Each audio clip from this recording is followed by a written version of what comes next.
ఎండాకాలం ఎక్కువగా ఉంది, విస్తృతంగా ఉంది. వరద పడడం కానీ కావున ప్రతి ఒక్కరు మీరు ఇళ్లలో ఎక్కువ నీళ్లు తాగండి, మజ్జిగ తాగండి. ఇక్కడ గిరిపేటలో చౌరస్లో ప్రతి 20 సంవత్సరాలుగా ఇక్కడ మట్టికి విస్తరణ చేస్తున్నాము.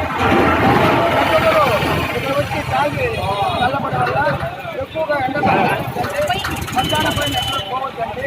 మీ ఆరోగ్యాన్ని కాపాడుకోవాలి. దేశానికి రాష్ట్రానికి సుభిక్షంగా కుటుంబం బాగా ఉండవాలని భగవంతుని ప్రార్థిస్తున్నాను.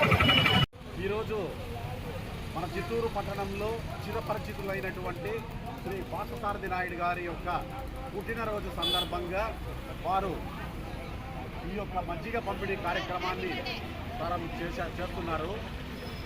ఈరోజు ఈ కార్యక్రమమే కాదు, గతంలో ఎన్నో సంవత్సరాల నుంచి కూడా పేదలకు, నిరుపేదలకు ఏ విధమైనటువంటి సహాయ సహకారాలు కావాలన్నా ఆయన నేనున్నానంటూ ముందుండి ఎంతోమందికి చలికాలంలో పేదవారికి దుప్పట్లు ఇవ్వడం కానీ, తపోవనంలో పేదలకు అన్నదాన కార్యక్రమాలు కానీ, అదేవిధంగా అనాథ శరణాలయంలో ఉన్న వారికి బట్టల పంపిణీ కానీ, అంతేకాకుండా స్కూలు పేద విద్యార్థులకు ఫీజులు కట్టే విషయంలో కూడా తాను ముందుండి ఎంతోమందికి కూడా విద్యాదానం చేశారు.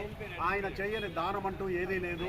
విద్యాదానము, అన్నదానము, అదేవిధంగా జలదానము ప్రతి ఒక్కటి చేస్తూ ఆపదలో ఉన్న వారికి, అవసరమైన వారికి తన వంతు సహాయ సహకారాలు అందిస్తూ ఆయన భవిష్యత్తులో కూడా దీర్ఘాయుష్మంతులుగా ఉండాలని ఆ భగవంతుని మనస్ఫూర్తిగా ప్రార్థిస్తున్నాను.